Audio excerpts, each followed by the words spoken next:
seventh trumpet doesn't happen until at the bottom of this. This is the second coming anyway, the whole thing is. And it happens down here in this corner. But it never does give all seven trumpets at once. It doesn't ever give all seven seals at once. It just goes to six, and then it breaks. And every time it tells something about what God's people are doing. Same thing over here. Another thing that is evident here, if you'll look at the pictures, the first line of prophecy is all sanctuary. Can you see?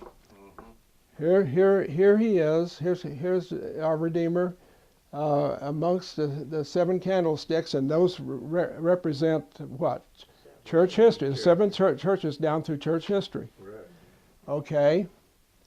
And then here is the opening of the judgment.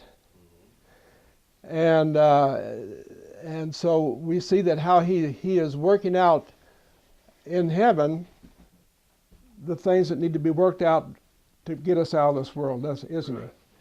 Okay. And here the judgment ends. He throws the censer down. You can't have a judgment with no high priest with a censer. So he throws the censer down. The judgment ends here. The censer is thrown down. The judgment ends. This is where it begins.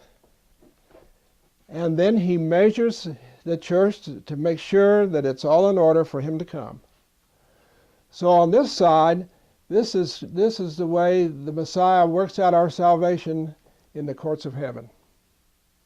The second line of prophecy deals with what has to go on upon the earth for him to work out our extraction off of this earth.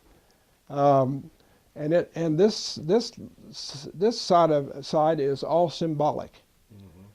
Now I don't know. Do we have a copy of the Great Controversy here? Would you get a copy of that? I want to read something out of the Great Controversy here, because Ellen White. Now Marion was looking at this, and she could not. She was dumbfounded when she saw this. This man didn't know what scriptures to put in these boxes. She did that, but he had it all broken out how it works. Now let's see. Let's see. I believe I can find this. 438. The way I remember this page, 438 is where I think this should be, if I can find it.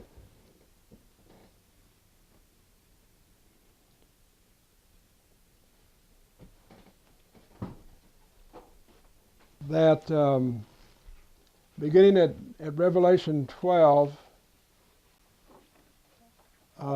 Revelation 12 begins another line of prophecy based on symbolism. Mm-hmm. It's just a little statement, and Marion found that, and that kind of put. 438 says the bottom paragraph says the line of prophecy in which these symbols are found begins with Revelation 12. The last paragraph on page 4. Okay, here it is. Okay, my eye couldn't catch it. Let me read it. The line of prophecy in which these symbols, and she's talking about the symbols of that are found over here, beginning with 12. The line of prophecy in which these symbols are found begins with Revelation 12, with the dragon that sought to destroy Christ at his birth.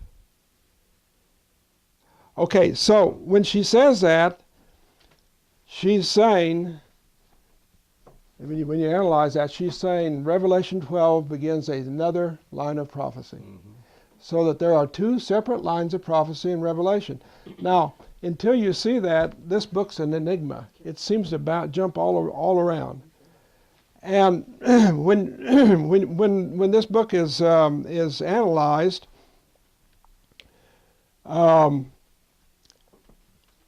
when you look at the trumpets, when you look at the trumpets, and then you look at the plagues, you're looking at one and the same thing. In the handout I gave you, we're not going to get into 12, I don't think. When Dee was going to tape this, I thought, well, I'd just show this chart.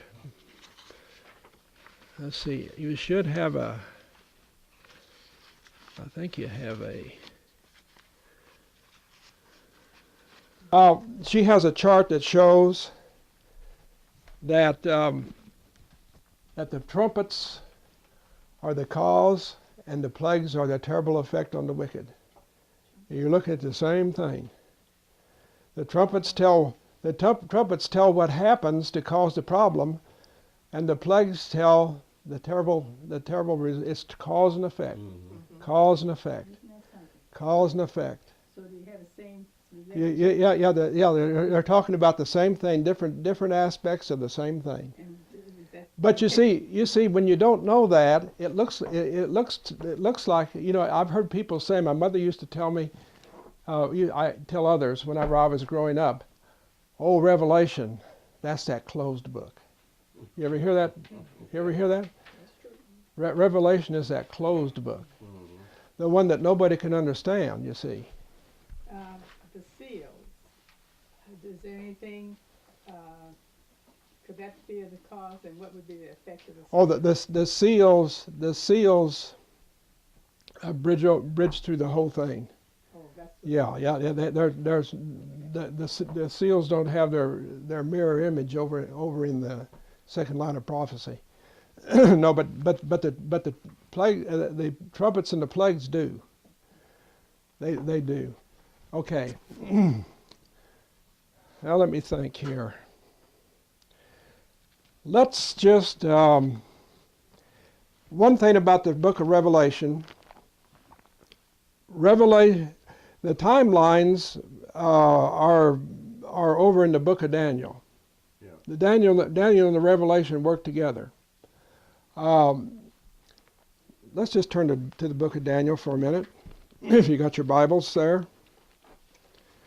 And I'll show you some things that are very interesting.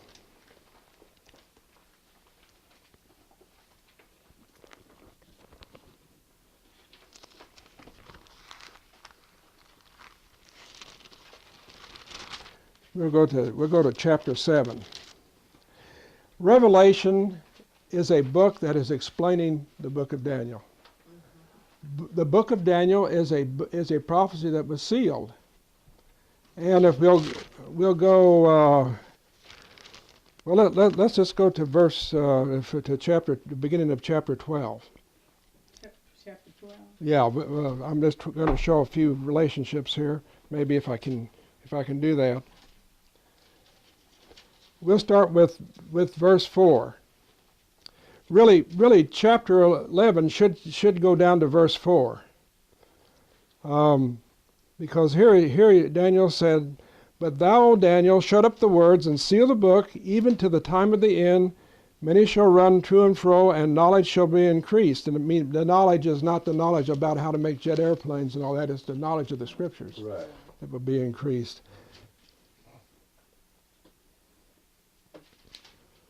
Okay, then I, Daniel, looked, and behold, he saw the two, one on one side of the river, and one bank of the river, and the other man on the other side.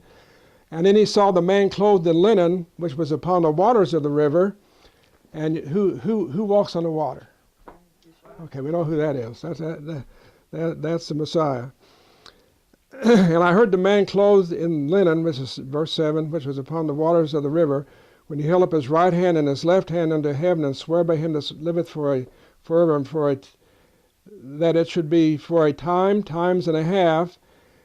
And we know that that's talking about the papal power, that the holy people, he will accomplish to scatter the power of the holy people. That really means to break their hand. They can't do their work anymore. And then in 8 he says, now Daniel has all these timelines, and he doesn't know really what's going to happen. He has timelines, and he says in 8, and I heard and I understood not. Then I said, O my Lord, what shall be the end of these things? See, he has timelines, but he hasn't got the prophetic outlines. He hasn't got what happens inside the timelines. He doesn't know.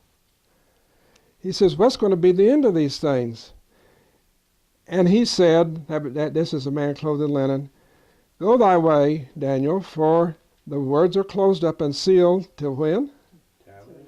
And when you look that up in the concordance, that is the time of the cates, and that word in the concordance means the very border edge of something. Time of the Cates. Cates. C-A-T-E-S. K-A-T-E-S. Okay. In the Hebrew, that's K-A-T-E-S, and that word for end means the very border edge of something, like the very end of a bowl of cloth. It doesn't mean sometime like 1798 or something like that. Now we call that the time of the end too, but that end is a different Strong's number. The time of the end that we're talking about here at Strong's 8548 is what I got written down here. It doesn't ring a bell, but the time of the cates, and in the Hebrew it would be cates. We call it end, but it means the very border edge of something. You take another step and you've gone off the edge. So this is at the very end, you see. So until we get to the time when it's at the very end, these things aren't going to be understood. And it's time now for them to be understood. Right. One thing about prophecy, prophecy is written two ways. It's written so that the people at any interval of time through history could read the scriptures, and they wouldn't know but what perhaps maybe he'll come in our day. Mm-hmm. Right. But they always had prophecies that they didn't understand, and they had their ideas about, right? Mm-hmm. And you know, in Adventism, in Seventh-day Adventist Church, we have what's called present truth, don't we? Mm-hmm. So they had present truth for their time, having to do with these things. They didn't know what they meant, but for their time, they had different ideas of what they would mean if he would come in their time, right? And so, when the people down through history came on the scene that needed to have the information, then that part of the book of Revelation just opens up like a flower. But then in the past, there's always been other parts where they were procrastinating or trying to make up what they might mean. New truth revealed. Right, new truth. So that there is present truth for every era of time coming down toward our time. Well, now we're at the very end of time. I have no doubt of that. And we're at the time when the truths that we need to know for the very end are becoming evident. Right. And when people, the way our Heavenly Father has put His Word together is, He doesn't bother people who lived a long time ago with the problems that we will have to. He doesn't bother them with the problems that we will have to encounter at the end. Right. He doesn't bother them with that. If he did, you know, the people would say, well, like in Luther's day, well, I know it's going to be about 300 or 400 years from now, so we might as well just wait around here. Right. you know. Well, what are we working hard for? As you go down through time, as far as anybody could understand, it might be in their day. Right. You see. So what